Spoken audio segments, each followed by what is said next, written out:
যদি কোনো মুসলমান আপন ঘর থেকে বের হয়ে আসে, যতক্ষণ আলোচনাটা শুনেছে এবং শোনার পরে বাড়ি চলে গিয়েছে, এই সময়টুকু মুজাহিদ জিহাদ করার জন্য যুদ্ধের ময়দানে থাকলে যেই সওয়াব পাবে, সমপরিমাণ সওয়াব আল্লাহ তাআলা সিনায় দান করবেন।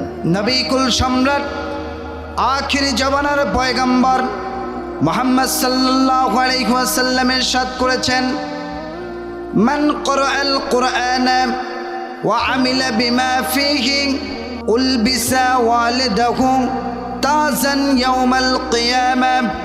আল্লাহর নবী বলেছেন, যদি কোনো মুসলমান কোরআন পড়ে, কোরআন শোনে, কোরআন শিক্ষা করে, কোরআন অনুযায়ী আমল করে, দুইটা কাজ করবে। এক নম্বরে কোরআন শিখবে, দ্বিতীয় নম্বরে কোরআন অনুযায়ী আমল করবে।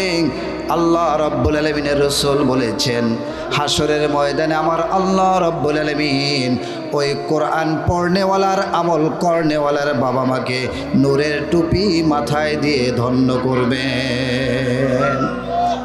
যদি পৃথিবীতে কেউ চান নিজের বাবাকে নূরের টুপি মাথায় দিয়ে, নিজের মাকে নূরের স্কার্ট মাথায় দিয়ে হাসরের ময়দানে উঠাতে, তাহলে আল্লাহর রাসূল বলেছে, আপনি কোরআন পড়েন, কোরআন শিখেন, কোরআন অনুযায়ী আমল করেন।